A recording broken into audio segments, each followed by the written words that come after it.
Previous class हम लोग काफ़ी कुछ डिस्कशन किए थे, देखे थे कि क्या है wave is propagation of energy from one point two other without transport of matter. And हम लोग अपने आप को कन्फाइन किए थे मैकेनिकल वेव में, जो टाइप की वेव को जाने के लिए एक मीडियम की जरूरत होता है, बिना मीडियम का वो जा नहीं सकता। ऐसा एक वेव के बारे में बात कर रहे थे। अब जब मीडियम के अंदर से कोई वेव जाता है, कैसे जाता है, मीडियम की पार्टिकल्स मूव करते हैं क्या, वो फिजिकली मूव नहीं करते हैं, अपनी मीन पोजीशन के इर्द गिर्द ऑसिलेट करते रहते हैं। अगर वो oscillations are along the direction of propagation of wave, you call it a longitudinal wave. If the oscillations are perpendicular to the direction of propagation of wave, you call it a transverse wave. इसका मतलब जब wave एक जगह से दूसरी जगह जा रहा है, कैसे मीडियम की पार्टिकल्स वाइब्रेट कर रहे हैं और वेव जा रहा है, बस ये है थीम। तो how to present a wave. तो लास्ट क्लास हम लोग वेव फंडामेंटल्स देख लिए थे, आज हम लोग देखेंगे वेव इक्वेशन।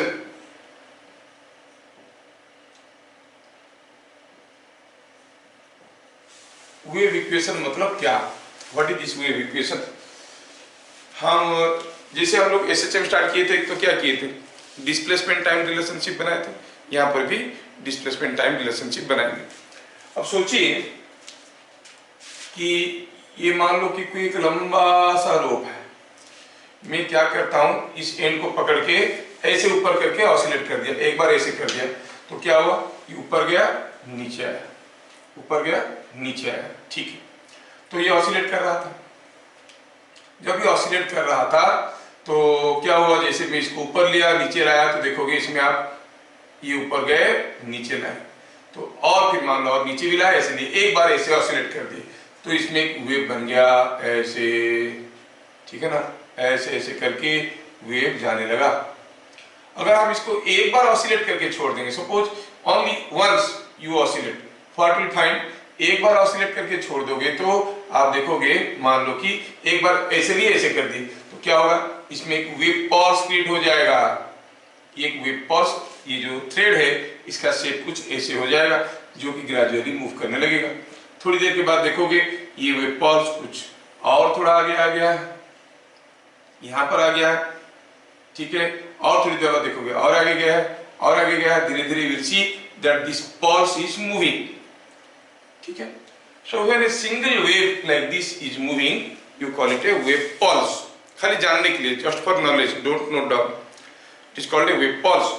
अब एक वेव गया, थोड़ी देर के बाद में फिर से ऐसे कर दिया तो दूसरा भी गया, और थोड़ी देर के बाद फिर से ऐसे कर दिया, तीसरा भी गया, तो ऐसे नंबर ऑफ वेव्स जाने लगे, उसको कहते हैं wave train. Train of waves are going continuous, ठीक है, कुछ कुछ गैप में एक एक वेव जा रहे। अगर मैं इसको कंटिन्यूअसली ऑसिलेट करते रहा तो you will see waves are moving and they are all connected to each other, okay. तो आपको लगेगा कि एक कंटिन्यूअस वेव जा रहा है। हम लोग बात कर रहे हैं अभी कोई कंटिन्यूअस वेव के बारे में। मान लो कि यहाँ पर मैं कंटिन्यूअसली ऐसे ऐसे ऐसे ऐसे ऑसिलेट कर रहा हूँ तो कंटिन्यूअसली ऐसे ऐसे ऐसे ऐसे ऐसे होके वेव्स जा रहे हैं। चलो फिगर थोड़ा ड्रॉ करके देखते हैं। Suppose this is what is a thread, जिसमें कोई वेव ऐसा ऐसा होके जा रहा है, ठीक है। और आगे चल के हम पढ़ेंगे जैसे लाइट वेव का रिफ्लेक्शन होता है, रिफ्रैक्शन होता है, सारा वेव का लाइट रिफ्लेक्शन रिफ्रैक्शन होता है, साउंड का भी होता है। अच्छा, ये वेव जा रहा है, तो when you created a wave, you see what is happening practically. ये वेव जा रहा है, कभी ऐसे ऐसे जा रहा है, फिर ऑसिलेट कर रहा है, फिर कभी ऐसे जा रहा है, ऐसे आ रहा है, and now the wave is oscillating, the particles are oscillating. What is happening to this particle, ये कभी ऊपर जा रहा है, कभी नीचे आ रहा है, ये अपनी जगह ऑसिलेट कर रहा है, और इसको आप ट्रांसवर्स वेव कहते हो। एनर्जी इधर जा रहा है, ये ऐसे ऐसे ऑसिलेट कर रहा है ना। ये डिफरेंट पार्टिकल्स आर ऑसिलेटिंग, ये वाला पार्टिकल ऐसे ऊपर जा रहा है, ऐसे नीचे आ रहा है, हर जगह हर पार्टिकल ऑसिलेट कर रहे हैं और वेव आगे जा रहा है। अगर हम डिस्प्लेसमेंट टाइम रिलेशनशिप लिखेंगे किसी एक पार्टिकल का, तो how many particles are oscillating, infinite number of particles are oscillating. ये ऑसिलेट कर रहा है, ये ऑसिलेट कर रहा है, हर पार्टिकल ऑसिलेट कर रहा है, तो हर एक पार्टिकल का डिस्प्लेसमेंट टाइम रिलेशन लिखना पड़ेगा। सपोज हम कहेंगे कि यहाँ पर कोई एक वेव है, मैं एक सिंपल फिगर बनाता हूँ। Suppose this is what is a wave, it's going like this. अब यहाँ का जो पार्टिकल है इस सिचुएशन में वो आके यहाँ पर पहुंच गया। ये क्या है, ये जो रोप था, ये जो थ्रेड था, ये थ्रेड अभी ऐसा एक शेप ले चुका है, ये पार्टिकल यहां पर आ गया है। So this is what is the displacement of the particle. Now what we observe here, at a particular instant displacement of different particles are different. ये पार्टिकल का इतना है, ये पार्टिकल का इतना है, ये पार्टिकल का 0 है, इसका नीचे की तरफ है, इसका ऊपर की तरफ है, हर एक पार्टिकल का डिस्प्लेसमेंट अलग अलग है। अगेन ये सब क्या है, एक पर्टिकुलर इंस्टेंट में। जैसे समय बदल जाएगा, ये पार्टिकल का डिस्प्लेसमेंट ये नहीं रहेगा, ये फिर नीचे आ जाएगा।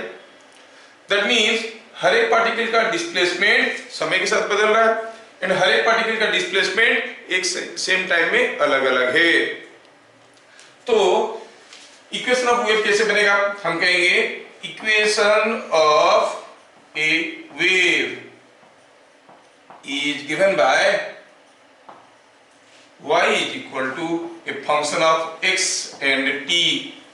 x and t मतलब यहां से कितना दूर का पार्टिकल की बात कर रहे हैं, x डिस्टेंस में जो पार्टिकल है उसका डिस्प्लेसमेंट एक पर्टिकुलर इंस्टेंट में कितना है, इतना है, ये है y। So for different value of x and different value of time you will find y is different, है कि नहीं। मतलब y जो मिलेगा ये एक मिलेगा ऐसे function of x and t, जिसमें where y क्या हुआ, displacement of particle from mean position,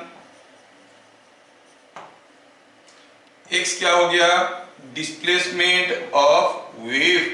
मतलब जब आपके वेव यहां पर पहुंचा, एक डिस्टेंस गया था t सेकेंड में, वो पार्टिकल कहां पर था, यहां पर था, t क्या हो गया, इंस्टेंट। यूजुअली हम देखते हैं कि डिस्प्लेसमेंट ऑफ द पार्टिकल में बी समथिंग इन सेंटीमीटर्स और मीटर्स, रेयर केसेस में सेंटीमीटर्स और मिलीमीटर्स में होगा, रेयर केसेस में मीटर्स में होगा, बहुत ज्यादा ऑसिलेट करेगा। लेकिन x जो है it may go up to 10 metre, 20 metre, kilometres, है ना। जो भी है ये यूजुअली स्मॉलर यूनिट में होता है, ये लार्जर यूनिट में होता है।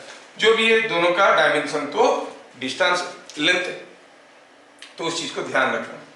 सो y is equal to f, हाँ y is equal to f of x and t, मतलब y is a function of x and t। x बदलेगा तो for different value of x you will get different particles.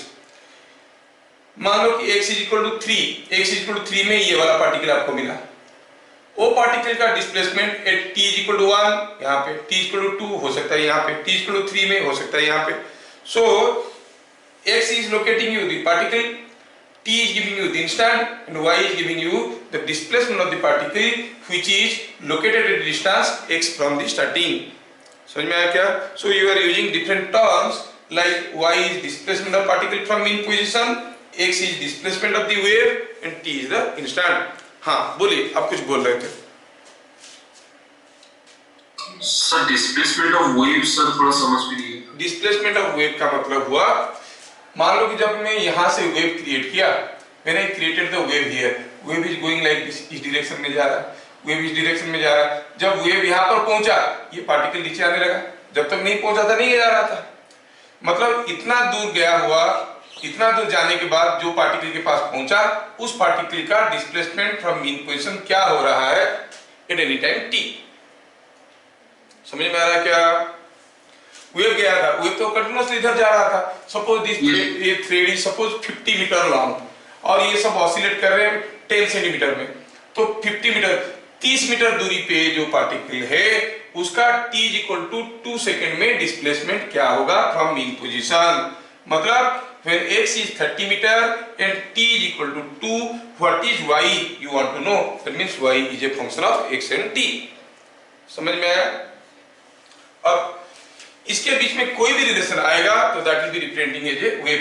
It may be for example कोई अगर wave कहेंगे, हम कहेंगे y is equal to 3 sin x cos t, हाँ ये एक वेव है।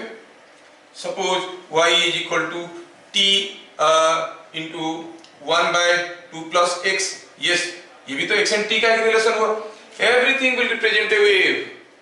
समझ में आ रहा है? Everything will represent a wave. और कहेंगे y is equal to 1 by 2t plus x, yes this is also a wave। तो ऐसे करके y x t का बहुत सारा किस्म का रिलेशन हो सकते हैं।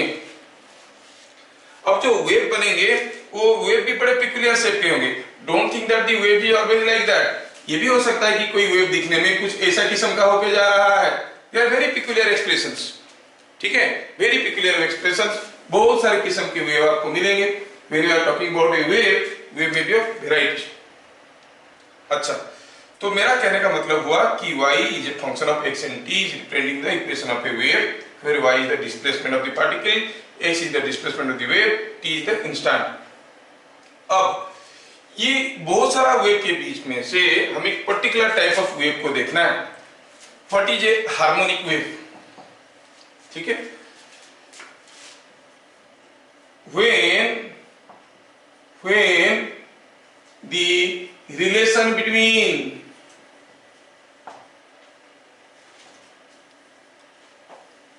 y x t is sinusoidal, मतलब साइन फंक्शन जैसा है, sinusoidal, the wave is called a harmonic wave। harmonic wave is called a harmonic wave। मतलब for a harmonic wave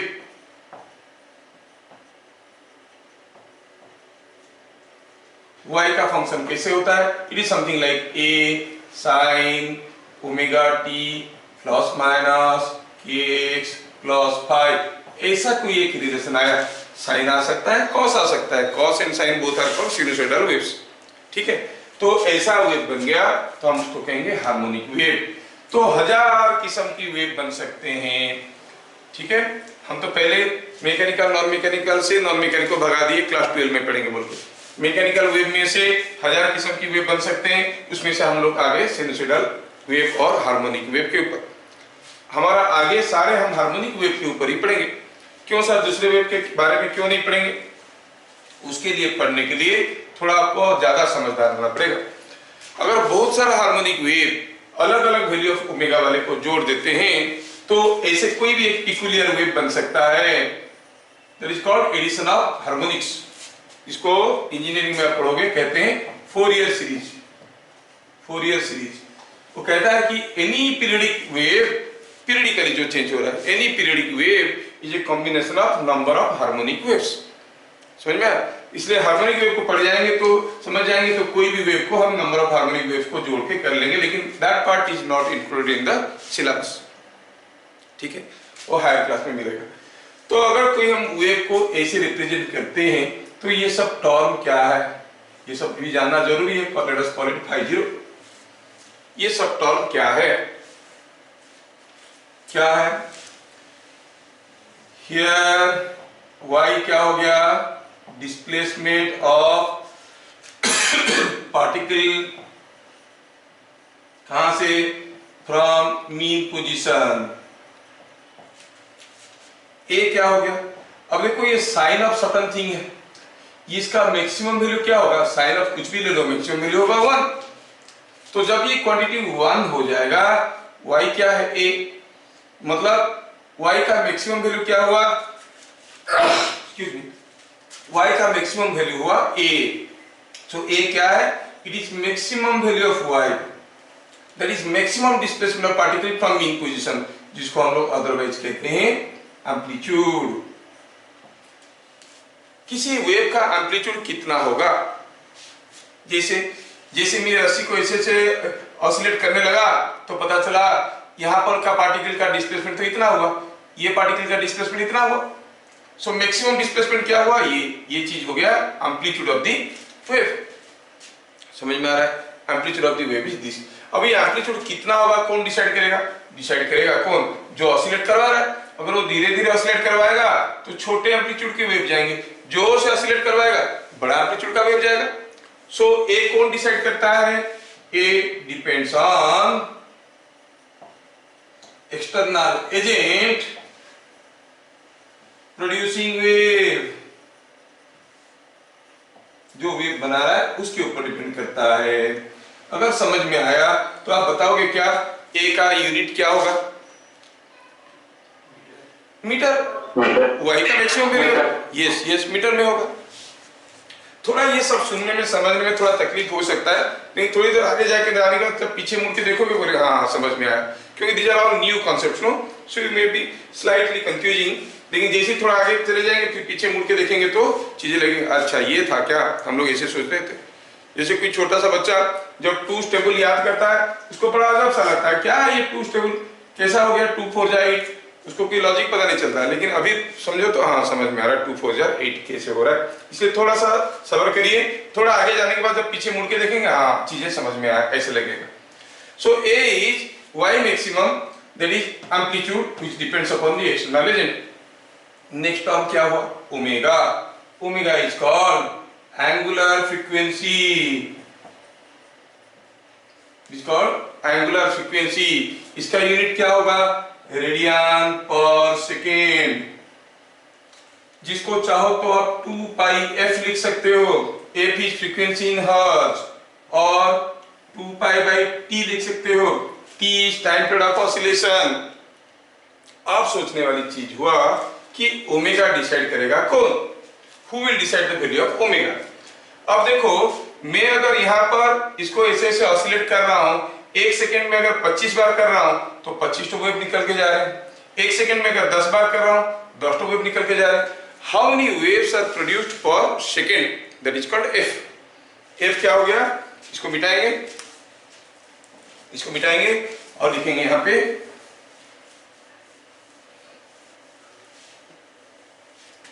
what is f?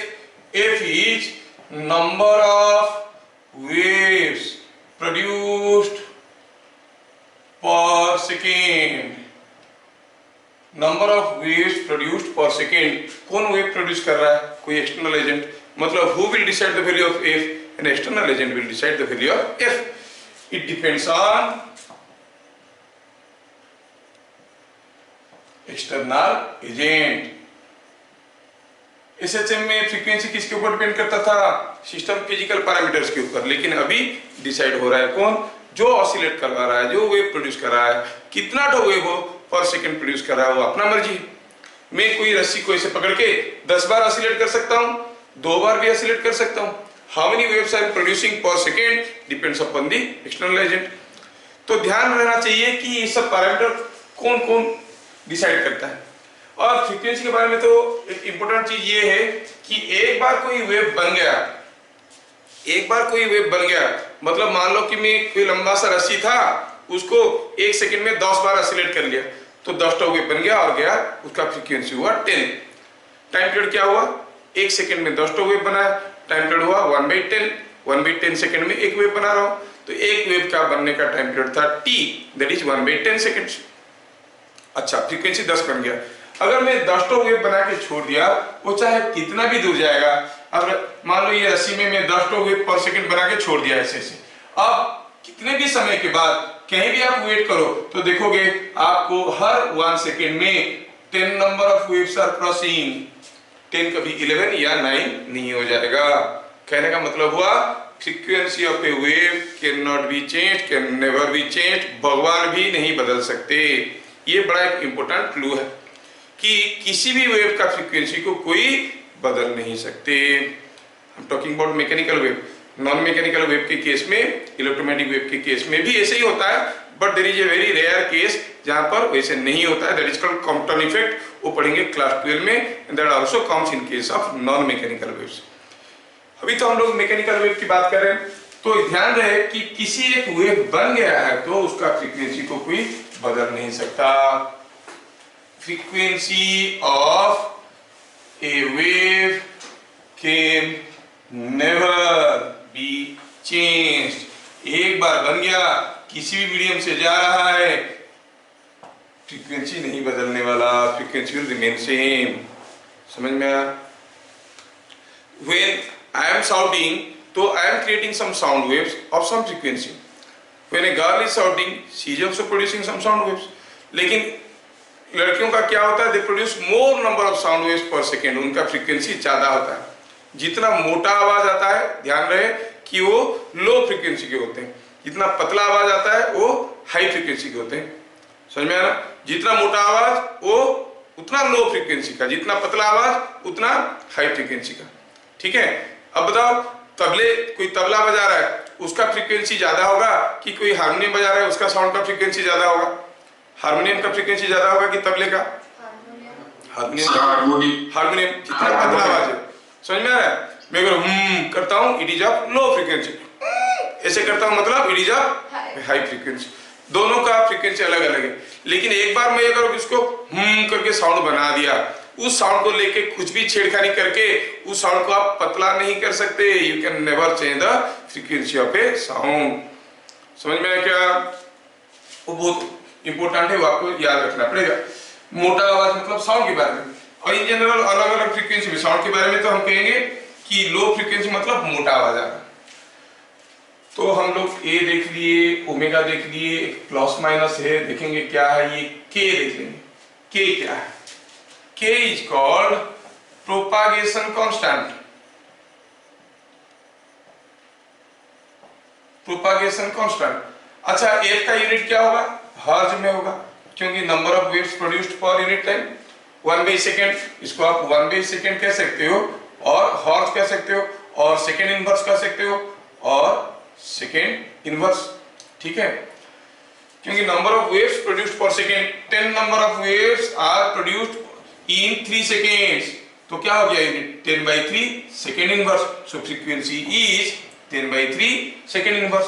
Frequency second inverse, जिसको हम लोग hertz कहते हैं, HERTZ। K is called propagation constant. ये कौन decide करता है? It depends upon nature of medium. कौन सा nature? Elasticity and density, nature of medium. तो हम बताए थे कोई वेव जब प्रोपागेट करता है वो मीडियम की नेचर के ऊपर डिपेंड करता है। How conveniently with what speed the wave will propagate depends upon the elasticity and density of the medium. So that factor is altogether represented by a term K। मतलब medium बदल गया तो K बदल गया। ध्यान रखना, क्या चीज बदलने से क्या बदलता है। मीडियम बदल गया तो मान लो कोई एक पतला वायर में एक वेव जा रहा था, ये वेव जा रहा था, इससे आगे क्या हुआ है? मोटा वायर ऐसे लगा था। अब मैं यहाँ पर एक वेव बनाया, वेव ऐसे ऐसे करके गया, इस वेव का जो इक्वेशन बनेगा उसमें K का वैल्यू कुछ रहेगा। जैसे ही इसके अंदर आ जाएगा, अब देखोगे छोटे छोटे बन गए, उतना एम्पलीट्यूड ऑफ ऑसिलेशन नहीं हो रहा है, मीडियम बदल गया है, इसके लिए कुछ K2 हो जाएगा। रीडिंग। सो जैसे मीडियम बदल जाएगा K का वैल्यू बदल जाएगा। K depends upon nature of the medium. ठीक है, और ये जो प्लस माइनस के एक्स क्या है? एक्स तो हम देख लिए, डिस्प्लेसमेंट ऑफ वेव। अच्छा, K का यूनिट कोई बताएगा मुझे?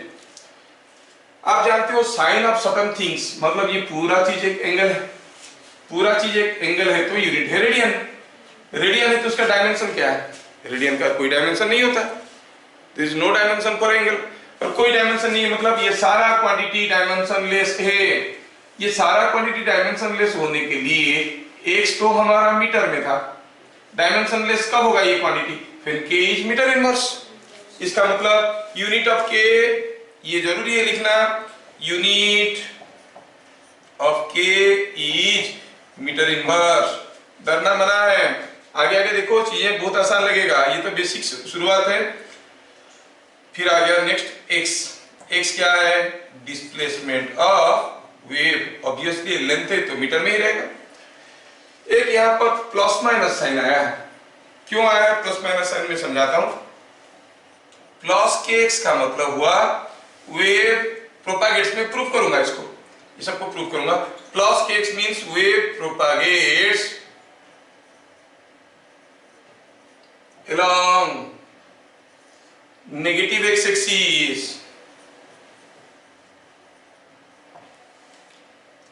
Wave propagates along negative x axis. अगर मैं लिखता हूं प्लस kx मतलब वेव किधर जा रहा है? x एक्सिस का उल्टा जा रहा है। पार्टिकल्स कैसे ऑसिलेट कर रहे हैं? along y axis. समझ में आ रहा है? सिमिलरली माइनस kx का मतलब हुआ wave propagates along positive x axis. Wave अगर पॉजिटिव x एक्सिस में जा रहा है तो हम लिखेंगे माइनस kx। समझ में? वेव अगर पॉजिटिव x एक्सिस में जा रहा है हम कहेंगे ये माइनस kx। अगर ये चीज समझ में आया, ये वाला चीज, थोड़ा सा खाली इसको देख लेते हैं फिर आगे बढ़ेंगे। सपोज हम कहेंगे कि अगर just for sake of example, a mechanical wave is given by the equation say y is equal to z is equal to 20 sin 100 pi t plus 4y plus pi by 6, where z is in centimeter, t is in seconds, y is in meters, ऐसे दिया गया। आपको बताना है कि ये wave कौन सा डायरेक्शन में जा रहा है। व्हाट इज, समझना है इक्वेशन से, what is direction of propagation of wave, wave किधर जा रहा है, along which axis, along which axis the particles are oscillating.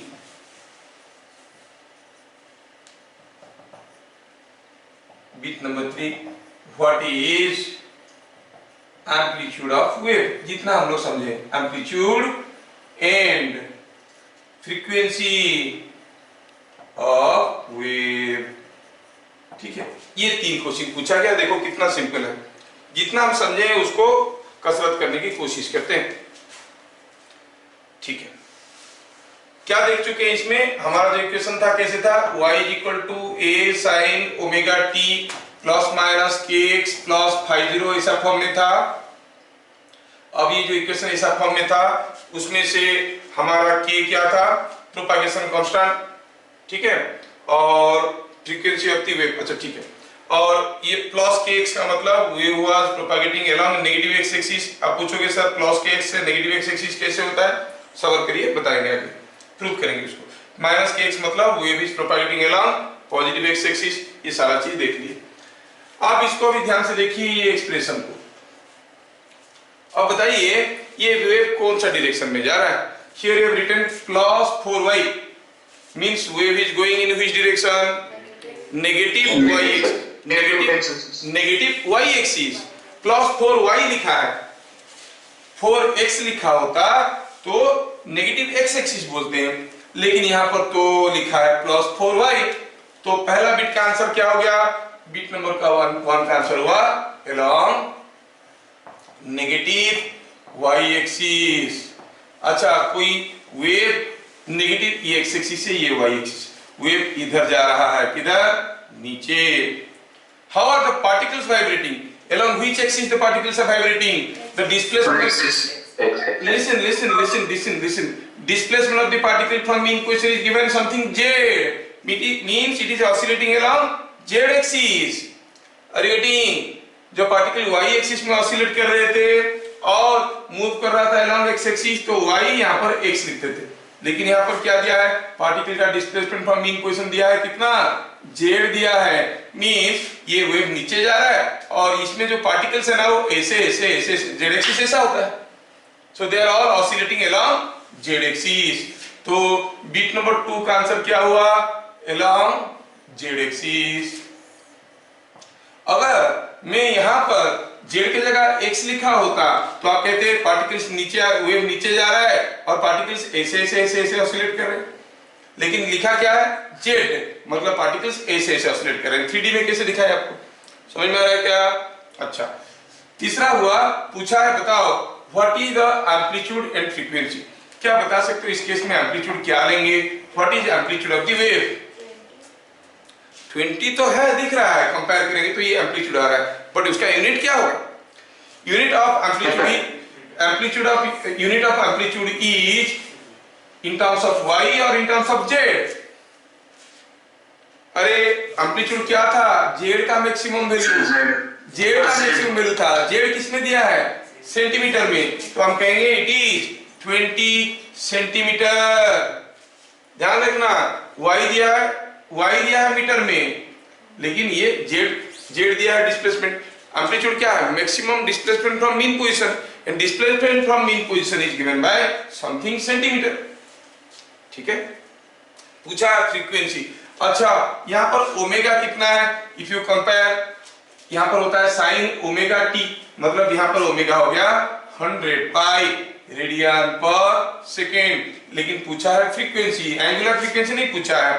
Frequency क्या होता है? Omega by 2 pi, because omega is 2 pi F, है ना। ओमेगा बाय 2 पाई करो तो मिलेगा 50 हर्ट्ज। तो ये जो वेव है उसका फ्रीक्वेंसी है 50 हर्ट्ज, एम्पलीट्यूड है 20 centimetre, wave is going along negative y direction, particles are oscillating along z axis. समझ में आ रहा? ये आपको समझ में आना जरूरी है। ठीक है, तो हम लोग अभी तक इतना चीज समझे। फिर एक टर्म यहाँ पर आया है π/6 फेज। ये फेज के ऊपर अभी ज्यादा इंपोर्टेंस नहीं देंगे, फिर भी मैं समझा देता हूँ फेज क्या है, बताता हूँ, जस्ट ए मिनट। ये हो गया, तो नेक्स्ट पॉइंट में जाएंगे तो हम लोग देखेंगे पॉइंट नंबर 3 में इंस्टैंटेनियस फेज। इंस्टैंटेनियस फेज ये कैसे निकलता है? It is called nothing but that omega t plus minus k x plus phi zero, ये पूरा चीज को कहते हैं इंस्टैंटेनियस फेज। ठीक है, ये पूरा चीज को कहते हैं इंस्टैंटेनियस फेज। और ये फाई जीरो क्या है? Phi zero is called initial phase. Phi zero is called initial phase. सोचो t इक्वल टू अगर 0 ले लेंगे, हमारा जो इक्वेशन था, अगर हम कहेंगे इसको हम ऐसे लिख सकते हैं, it is sine inverse of x0 by a, x0 by a, फिर व्हाट इज x0? हम तो y0 लिख रहे थे। हमारा इक्वेशन क्या था? हमारा इक्वेशन था y, हमारा इक्वेशन था ये नंबर 3 का, थोड़ा यहाँ पर मैं जोड़ना चाहूंगा। For y is equal to a sine omega t plus minus k x plus phi zero, जो बेसिक इक्वेशन लेके चल रहे थे, इसी के लिए बोल रहा हूँ। ऊपर वाला पार्ट समझ में आ गया? टू अवॉइड कंफ्यूजन में इसको मिटाता हूँ। तो हमारा जो इक्वेशन लेके हम लोग कर रहे थे अभी, वो बेसिक इक्वेशन क्या था for y is equal to a sine omega t plus minus k x plus phi zero, ये था। ये इक्वेशन लेके हम लोग शुरू किए थे। इसमें इंस्टैंटेनियस फेज किसको कहते हैं? इंस्टैंटेनियस फेज हो गया ये वाला क्वांटिटी, ये क्वांटिटी को इंस्टैंटेनियस फेज कहते हैं। फाई जीरो क्या है? Phi zero is sine inverse of y0 by a। क्या है ये y0? देखो, अगर हम कहेंगे x को 0 ले लेंगे, t को 0 ले लेंगे, x को 0 ले लेंगे, t को 0 ले लेंगे, दोनों क्वांटिटी गायब हो जाएगा। y will be a sine phi zero, तो फाई जीरो क्या हो गया? Sine inverse of y0 by a। तो लिखते हैं what is y0?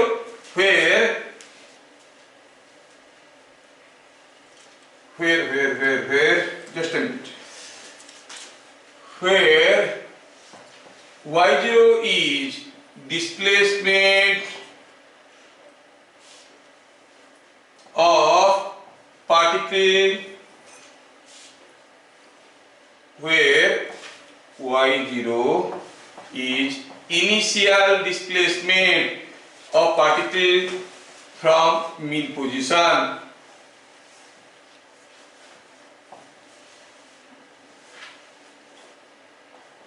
for the particle located at x is equal to 0। थोड़ा स्टेटमेंट को देखो टेढ़ा, बोल रहा है कि x is equal to 0 में जो पार्टिकल है, x क्या दे रहा है? अलग अलग पोजीशन में जो पार्टिकल है, x is equal to 0 में जो पार्टिकल है उसका डिस्प्लेसमेंट फ्रॉम मीन पोजीशन क्या होगा? At t equal to 0, initial displacement. Suppose हम कहेंगे ये रस्सी है, इसमें मैं वेव क्रिएट करना चाहता हूं। मेरे पास दो तरीके हैं, एक हुआ खींच के रखा रस्सी को, सडनली ऐसे कर दिया, मतलब जैसे मैं वेव जनरेट करना शुरू किया, x इक्वल टू 0 में जो पार्टिकल है, x क्या था? Displacement of the wave, x equal 0 मतलब यही पार्टिकल। t इक्वल 0 में जब ये वेव क्रिएट करना शुरू किए, t इक्वल 0 में ये कहां से कहां पर था, मीन पोजीशन से कितना दूर पे था, 0 डिस्टेंस में था, because it was already at the mean position. तो अगर हम कहेंगे इसका मीन पोजीशन से डिस्प्लेसमेंट 0 था, कब एट t इक्वल 0, तो y0 का वैल्यू ले लेंगे 0। y0 का वैल्यू अगर 0 ले लेंगे तो φ0 का वैल्यू आएगा 0। लेकिन सपोज हम इसमें वेव क्रिएट करना चाहते हैं दूसरे तरीके से। कैसे? ये रस्सी ऐसे था, मैं इसे पकड़ने की बजाय मैं क्या किया, इसको खींच के ऐसे रखा पहले, I stretched it in some direction. अब मैं क्या करता हूं, सडनली हाथ को नीचे लाके फिर ऊपर ले आता हूं। अभी एक वेव क्रिएट होगा, खींच रहा था, अब नीचे लाके ऊपर ले आया। अभी जो वेव क्रिएट हुआ, initial displacement of particle from mean position क्या था, it was same as a, क्योंकि अभी तो इतना एम्पलीट्यूड में ऑसिलेट करने लगेगा, अब ये ऐसे ऐसे ऑसिलेट करने लगे। समझ में आ रहा है क्या? तो हम कहेंगे ये जो पार्टिकल का डिस्प्लेसमेंट है यहां से कितना है, it is same as a। अगर सेम एज a तो हम कहेंगे at t equal to 0 the displacement of the particle at x equal to 0 was same as a। Same as a मतलब y0 का वैल्यू हो जाएगा a बाई a हो गया 1, φ0 विल बी 5/8। समझ में आया? सो अब φ0 का वैल्यू कौन डिसाइड करेगा, जब आप वेव क्रिएट किए, कैसे वेव क्रिएट किए, यही φ0 आपको एसएचएम में इतना तकलीफ कर रहा था, ध्यान में है ना। तो ये φ0 पे भी ज्यादा ध्यान मत दो, जब वेव ऑप्टिक्स पढ़ेंगे φ0 का सारा खेल आपके सामने आएगा। तो φ0 क्या है, initial phase of the particle, initial phase of wave का इनिशियल फेज क्या था, मतलब जहां पर वेव क्रिएट किए उस पॉइंट में t इक्वल 0 में डिस्प्लेसमेंट फ्रॉम मीन पोजीशन अगर y0 हुआ तो इनिशियल फेज हो गया sine inverse of y0 by a। समझ में आया? अच्छा, ये पॉइंट नंबर 3 हमें समझ में आया। अब थोड़ा हम चीजों को समझते हैं और आगे बढ़ने की कोशिश करेंगे। पॉइंट नंबर 4 में two particles are said to vibrate in same phase if दो पार्टिकल सेम फेज में वाइब्रेट कर रहे हैं, समय बदलते जा रहा है, अलग अलग पार्टिकल के लिए क्या डिफरेंट है, एक्स डिफरेंट है, कोई वेव से जा रहा है, कोई पार्टिकल यहां पर है ये एक्स, ये कोई पार्टिकल यहां पर है ये है एक्स, अलग अलग पार्टिकल का अलग अलग डिस्प्लेसमेंट है। Two different particle same phase में है, कब कहेंगे, जब ये क्वांटिटी सेम है लेकिन समय के साथ सारा चीज बदल रहा है। इसको देख के पता करना थोड़ा मुश्किल हो जाता है, लेकिन करते हैं, ऐसे भी करते हैं। Two particles are said to vibrate in same phase, मतलब दोनों एक साथ ऑसिलेट कर रहे हैं, ये जो भी कुछ कर रहा है वो वही सब कर रहा है। कैसे जानने की आसान तरीका हुआ, if both have same displacement, book में नहीं लिखा है how to understand whether two particles are in same phase और नॉट, बुक में नहीं लिखा है, खाली बोल देता है if they are in same phase means dancing together, ठीक है। और definition will help you to solve the numericals. If both have same displacement and same velocity at any instant, any particular instant,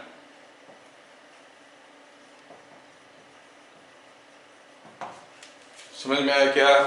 तो इसमें जब कोई wave जा रहा है, बहुत सारे पार्टिकल ऑसिलेट कर रहे हैं, ये पार्टिकल जब आके ऊपर पहुंचा, इधर वाला पार्टिकल भी ऊपर पहुंचा है, ये जब आके नीचे पहुंचेगा ऐसे, तब ये वाला पार्टिकल भी नीचे आएगा, मतलब ये जहां पर होता है ये वहां पर होता है। ये पार्टिकल जब आके यहाँ पे था, नीचे आ रहा था, ये पार्टिकल भी यहीं पे होगा, नीचे आ रहा होगा, that means they are all vibrating in same phase. समझ में आ रहा है? आगे पीछे ऑसिलेट नहीं कर रहे हैं। जैसे मैं कहूंगा कि suppose I am oscillating my hands like this, then I say both of my hands are oscillating in phase। अगर ऐसे ऐसे कर रहा हूं, they are oscillating maybe with same amplitude, maybe with same frequency, but in different phase। Are you getting? दोनों का velocity बराबर नहीं है, ठीक है। तो ये चीज आपको समझ में आना चाहिए। अच्छा, बेहतर समझने के लिए हमें थोड़ा यहाँ पर एनालिसिस करना पड़ेगा, थोड़ा ध्यान से देखना। मैं पहले जानना चाहता हूं कि how you recognise the motion of a particle. Suppose हम कहेंगे कि यहाँ पे कोई एक वेव है और यहाँ पर कोई एक थ्रेड है, इसमें कोई एक वेव है, वो इधर जा रहा है, ठीक है। अब मैं जानना ये चाहता हूं कि जब वेव इधर जा रहा है मतलब क्या है, ये थ्रेड का शेप ही ऐसे हो गया है, thread is no more here, ये वेव इधर जा रहा है। मैं जानना चाहता हूं कि ये जो पार्टिकल है ये किधर जा रहा है, अपवर्ड जा रहा है कि डाउनवर्ड जा रहा है। You must be able to understand in which direction this particle is moving. Wave इधर जा रहा है, ये पार्टिकल्स ऑसिलेट कर रहे हैं, हमें जानना है कि पार्टिकल नीचे आ रहा है कि ऊपर जा रहा है, किस डायरेक्शन में जा रहा है, तभी जाके दूसरे पार्टिकल्स का कंपेयर करेंगे, वो भी किधर जा रहा था, उसका भी डिस्प्लेसमेंट क्या था, तभी हमें पता चलेगा कि वो सेम फेज में है कि नहीं। चलिए सोचते हैं, पता करने की आसान तरीका। थ्रेड का ओरिजिनल पोजीशन ये था, थ्रेड इधर जा रहा है, एरो मार्क दिया गया है, thread is going like this, the wave is going like this, मतलब थोड़ी देर के बाद वेव कैसे होगा, थोड़ी देर के बाद वेव कुछ ऐसा होगा, होगा कि नहीं होगा, थोड़ी देर के बाद the wave will be in A position like this. अब सोचो थोड़ी देर के बाद ये पार्टिकल कहां पे होगा, नीचे होगा, मतलब किधर जा रहा था, नीचे जा रहा था। रीडिंग ये पार्टिकल, ये वेव इधर जा रहा है, ये पार्टिकल किधर जा रहा है, थोड़ी देर के बाद देखेंगे तो ये पार्टिकल नीचे आ गया, क्योंकि रस्सी ऐसा शेप हो गया अभी, क्योंकि यही तो पल्स मूव करने लगेगा आगे आगे। तो आप कहोगे ये पार्टिकल का वेलोसिटी डाउनवर्ड था, ये पार्टिकल का वेलोसिटी डाउनवर्ड था, इसका भी डाउनवर्ड था, इसका भी डाउनवर्ड था। क्या आप कहेंगे कि दोनों सेम फेज में, अरे वेलोसिटी डाउनवर्ड था, मैग्नीट्यूड बराबर नहीं था, और इसका डिस्प्लेसमेंट ज्यादा दिख रहा है, इसका डिस्प्लेसमेंट कम दिख रहा है। एक पर्टिकुलर इंस्टेंट में दोनों का डिस्प्लेसमेंट बराबर होना चाहिए और वेलोसिटी भी बराबर होना जरूरी है। समझ में आ रहा है? अच्छा, अगर आपको ये चीज समझ में आया, थोड़ा गेस करके बताओ, तभी आप आसानी से इमेजिन कर पाओगे। सपोज हम कहेंगे कि ऐसा एक वेव है और ये वेव मान लो इधर जा रहा है, the wave is going in this direction. वो आपको एक इक्वेशन दे देंगे और इक्वेशन से तो आपको देखना आता है, प्लस के वाई दिया है तो going in the negative direction of y axis, minus k y दिया है going in the positive direction of y axis. आपको बताना ये है कि ये जो रस्सी ऐसा शेप का भी हो गया है, वेव इधर जा रहा है, आपको पता करना है कि ये जो पार्टिकल है इसका वेलोसिटी किस डायरेक्शन में ऑसिलेट कर रहा है, किधर जा रहा है। रस्सी तो ऐसा शेप का हो गया था नहीं, and the wave was going in this direction, तो अब वेव को और थोड़ा आगे बढ़ा दो, थोड़ा सा आगे बढ़ा दो, चलो वेव यहाँ पे आ गया, यहाँ पे आ गया, यहाँ पे आ गया, ऐसे ऐसे ऐसे ऐसे। Now the wave is coming like this, है कि नहीं। क्या देखे हम, जब ये पहला वेव नंबर 1 था ये यहाँ पे था, जब वेव नंबर 2 हुआ ये रस्सी कहां पर आ गया है, सुमेर यहाँ पर आ गया है, मतलब this particle was moving in this direction. Reading, so from the direction of propagation of the wave and position of the particle you can guess whether the particle is moving in which direction the particle is moving at a particular instant। समझ में आया? चलिए आप अभी मुझे बताइए, थोड़ा कोशिश करिए, देख के समझने की कोशिश करिए। सपोज हम कहेंगे here is a wave going like this, this is a wave going like this, I want to know the direction of motion of a particle located here, a particle located here, a particle located here, A, B और C का मुझे direction of motion चाहिए। Wave जा रहा है इस direction में, ठीक है। चलिए कोशिश करिए, A का डायरेक्शन क्या होगा, ऊपर नीचे होगा, क्योंकि ऐसे से तो हो रहा है, या तो ऊपर होगा या फिर नीचे होगा। B का डायरेक्शन क्या होगा, C का डायरेक्शन क्या होगा। क्या इमेजिन करेंगे, वेव इधर जा रहा था, मतलब वेव को थोड़ा आगे बढ़ा दो, ये वेव यहाँ पे आ गया, आ गया, आ गया, आ गया, ये देखो आ गया, यहाँ पे वेव आ गया ना, वेव आगे चला गया, इधर जा रहा था। अगर वेव का डायरेक्शन ऐसे दिया होता तो हम इधर करते, है कि नहीं, हम इधर करते और बनाते। अभी क्या हो गया, ये जब वेव यहाँ पे आ गया, ये पार्टिकल कहाँ पे है, अब ये पार्टिकल यहाँ पे है, ये कौन सा पार्टिकल है, थ्रेड है। थ्रेड कभी ऐसा शेप में था तो कभी ऐसा शेप में था, बीच में थ्रेड नहीं था, बिकॉज इट वाज ऑसिलेटिंग, है ना। तो पार्टिकल ए किधर गया, ए आ गया यहाँ पे, ए आ गया ए डैश पे, तो आप कहोगे ए का वेलोसिटी का डायरेक्शन क्या था, अपवर्ड। बी का वेलोसिटी का डायरेक्शन देखो, ये ए डैश जब हुआ, बी यहाँ था, थ्रेड आ गया तो थ्रेड यहाँ पे आ गया, बी आ गया बी डैश पे, है कि नहीं। बी आ गया कहाँ पे, क्योंकि ये वाला पॉइंट रेफर्स टू बी, कभी वो यहाँ था कभी ये यहाँ पे नीचे आ गया, B का डाउनवर्ड है। C का देखो तो अब C आ गया यहाँ पर, मतलब C कैसे गया है, अपवर्ड है। So none of them are in same phase. कैसे सर, इसका भी तो अपवर्ड वेलोसिटी था, इसका भी तो अपवर्ड वेलोसिटी था, दोनों का डिस्प्लेसमेंट बराबर था क्या? इसका डिस्प्लेसमेंट पॉजिटिव था, इसका डिस्प्लेसमेंट डाउनवर्ड था, नेगेटिव था। डिस्प्लेसमेंट बराबर होना है, वेलोसिटी बराबर होना है, दोनों बराबर होंगे तो हम कहेंगे they are in same phase. समझ में आया क्या? Am I able to explain you? मेरा काम है डिटेल्स में बताना, और ऐसे ही हल्का फुल्का वेव को लेकर रट्टा मारने में कोई मजा नहीं है। ठीक से समझोगे तो फिर आपको कुछ अच्छा चीज मिलने वाला है आगे। अच्छा, अगर आपको ये सारा चीज समझ में आ गया तो आप बताओ कि ये कोई एक वेव है जो कि दिखने में कुछ ऐसा है।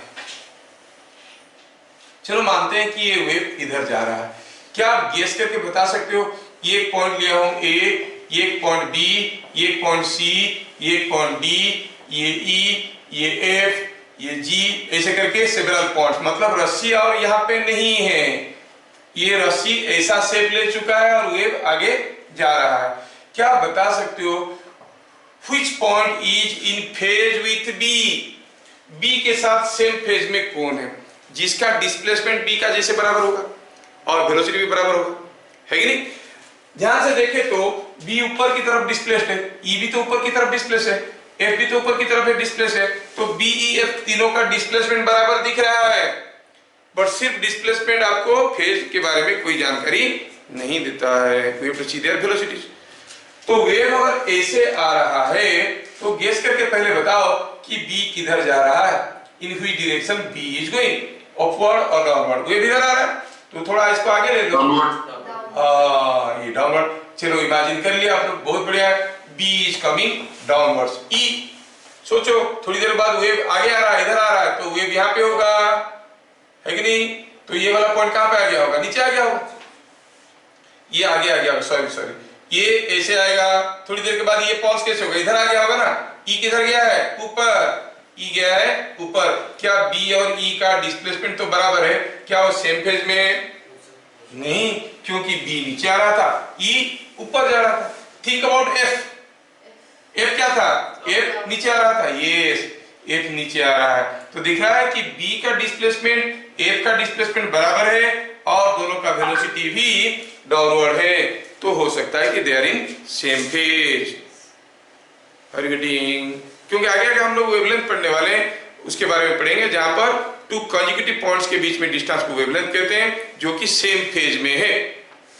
समझ में आ रहा है? सेम फेज में दो पार्टिकल के बीच में डिस्टेंस को वेवलेंथ कहते हैं। लेकिन हमें पहले समझ में आना चाहिए कि सेम फेज में कौन दोनों पार्टिकल है।